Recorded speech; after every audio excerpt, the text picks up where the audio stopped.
Assalamualaikum warahmatullahi wabarakatuh. Perkenalkan, saya Alvero Renaldi dari kelas 11 IPA 2. Jadi, pada video kali ini saya akan menjelaskan tentang minyak bumi. Jadi, apa sih yang dimaksud dengan minyak bumi itu? Minyak bumi atau crude oil adalah campuran secara alami dari berbagai senyawa hidrokarbon yang terdapat dalam fase cair di reservoir di bawah permukaan tanah dan tetap cair pada tekanan atmosfer di atas permukaan. Meskipun telah dilakukan pemisahan di atas permukaan, secara kimia, minyak bumi adalah suatu senyawa yang pada umumnya terdiri atas 80-85% unsur karbon dan 15-20% unsur hidrogen. Unsur-unsur lainnya adalah oksigen, nitrogen, dan sulfur dalam jumlah sampai 5%.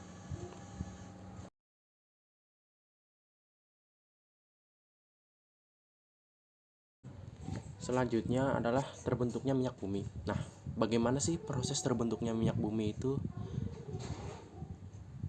Minyak bumi berasal dari fosil-fosil makhluk hidup yang sudah mati dari ribuan hingga jutaan tahun yang lalu.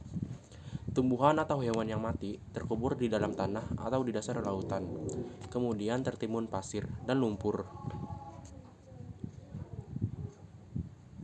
Dari pasir dan lumpur tersebut, kemudian terbentuklah lapisan yang kaya akan zat organik dan akhirnya menjadi batu endapan. Ribuan tahun kemudian, karena pengaruh panas dan tekanan bumi, fosil yang ada pada batuan ini menjadi minyak mentah dan gas alam. Begitulah terjadinya proses minyak bumi. Terlihat sederhana, proses ini butuh waktu ribuan atau jutaan tahun yang lalu loh. Selain itu, minyak bumi juga sumber daya alam yang tidak dapat diperbarui.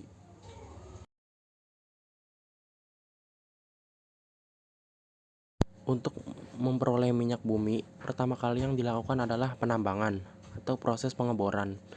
Kemudian, dari hasil pengeboran ini akan diperoleh minyak mentah yang disebut juga dengan crude oil.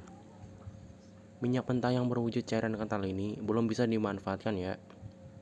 Agar bisa dimanfaatkan, maka minyak mentah ini harus diolah terlebih dahulu melalui proses penyelangan minyak. Nah, pada proses ini terdiri dari dua tahap pengolahan minyak bumi. Tahap pertama yaitu dengan melakukan distilasi bertingkat. Distilasi bertingkat adalah proses distilasi berulang sehingga didapatkan berbagai macam hasil berdasarkan perbedaan titik didihnya. Nah, dari proses distilasi bertingkat ini nantinya akan dihasilkan 5 fraksi. Fraksi pertama adalah fraksi yang mengandung LPG. LPG ini biasanya digunakan untuk bahan bakar kompor, namun bisa juga diolah lebih lanjut menjadi bahan kimia lainnya. Kemudian fraksi yang kedua disebut juga dengan nafta. Nah, dari nafta ini pada pengolahan selanjutnya akan diperoleh bensin atau bahan petrokimia yang lain. Selanjutnya fraksi yang ketiga atau fraksi tengah adalah fraksi yang mengandung korosin dan aftur. Kemudian fraksi yang keempat adalah fraksi yang mengandung solar, yang biasanya digunakan sebagai bahan bakar mesin diesel. Lalu yang terakhir adalah fraksi kelima yang disebut juga dengan residu ini. Residu ini berisi hidrokarbon, rantai panjang, dan dapat diolah lebih lanjut pada tahap kedua menjadi berbagai senyawa karbon lainnya dan sisanya sebagai aspal dan lilin.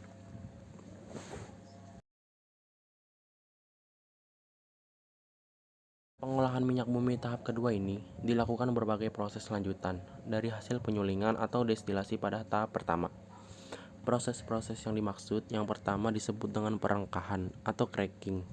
Pada proses perengkahan yang dilakukan adalah perubahan struktur kimia senyawa-senyawa hidrokarbon yang meliputi pemecahan rantai akilasi atau pembentukan alkil, polimerisasi atau penggabungan rantai karbon, reformasi atau perubahan struktur, dan isomerasi atau perubahan isomer. Kemudian, proses yang kedua disebut dengan proses ekstrasi, yaitu pembersihan produk dengan menggunakan pelarut. Selanjutnya, proses yang ketiga disebut dengan kristalisasi, yaitu proses pemisahan produk-produk melalui perbedaan titik cairnya. Nah, proses selanjutnya disebut treating, yaitu pembersihan dari kontaminasi.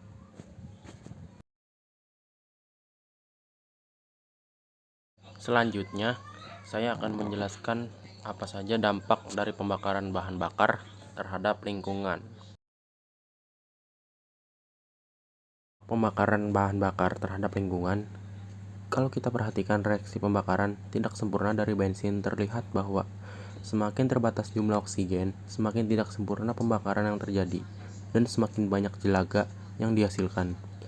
Perhatikan kedua reaksi ini, di mana reaksi yang pertama ini oksigennya lebih besar dibandingkan dengan reaksi yang kedua. Sehingga pada reaksi yang kedua ini dihasilkan butiran karbon atau dilaga.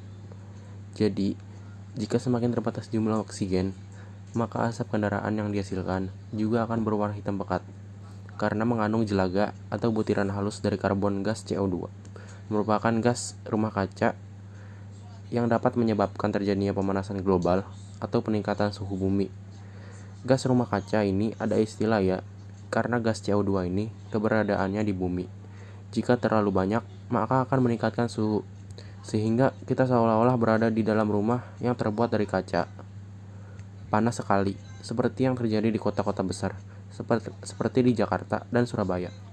Kenapa kalau kita di Jakarta atau di Surabaya rasanya lebih panas dibandingkan dengan jika kita berada di pedesaan? Untuk kitanya, karena kita tahu bahwa di kota-kota besar itu banyak sekali pabrik-pabrik industri dan kendaraan bermotor yang menghasilkan polusi, ya sehingga meningkatkan kadar CO2 di atmosfer. Berikutnya gas karbon monoksida atau gas CO. Ini adalah gas polutan yang sangat berbahaya karena akan berikatan dengan hemoglobin sehingga mengganggu fungsi teknologi dalam mengikat oksigen dan dapat mengakibatkan kematian.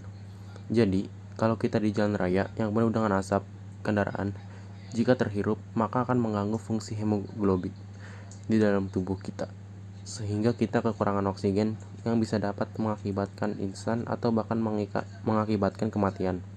Jelaga merupakan serbuk halus dari karbon yang jika kita terhirup dapat merusak alat pernapasan. Di jelaga ini biasanya ciri-cirinya bahwa asapnya berwarna hitam. Jadi kalau kita melewati bus atau kendaraan yang mengeluarkan asap hitam, berarti asap ini sangat berbahaya karena mengandung serbuk halus karbon yang dapat merusak alat pernapasan jika terhirup.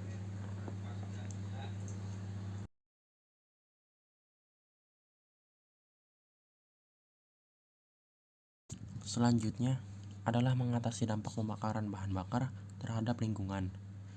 Cara mengatasi dampak pembakaran bahan bakar terhadap lingkungan, yang pertama adalah melakukan penanaman tumbuhan sebagai penyerap karbon dioksida, karena menanam tanaman dapat menjadi solusi dari permasalahan ini, sebab tanaman akan menyerap karbon dioksida yang ada di udara. Solusi yang kedua adalah menggunakan transportasi umum dan mengurangi mobilitas. Salah satu sumber polusi udara adalah gas pembuangan dari kendaraan bermotor, seperti mobil, motor, bus, dan truk. Untuk menguranginya, Anda bisa menggunakan transportasi umum. Jika Anda ingin menggunakan kendaraan pribadi, buatlah rute yang seefisien mungkin untuk meminimalisir polusi yang dikeluarkan oleh mesin kendaraan. Selanjutnya, yang ketiga adalah memastikan pembakaran berlangsung sempurna agar tidak timbul karbon monoksida. Bila bahan bakar digunakan pada kondisi di mana oksigen kurang, akan terjadi pembakaran tidak sempurna. Pada pembakaran tidak sempurna ini, timbul gas karbon monoksida atau CO yang berbahaya bagi kesehatan. Gas karbon monoksida bersifat beracun pada manusia karena mengikat hemoglobin di dalam darah dan mengakibatkan oksigen sulit dibawa oleh darah. Akibatnya, sel tubuh akan kekurangan oksigen dan sel akan rusak, sehingga menyebabkan kematian. Karena itu, pembakaran hidrokarbon harus dipastikan dilakukan dengan oksigen yang cukup, misalnya dengan memberi ventilasi yang baik. Itu saja materi yang saya sampaikan pada video kali ini. Kurang lebihnya mohon maaf. Wassalamualaikum warahmatullahi wabarakatuh.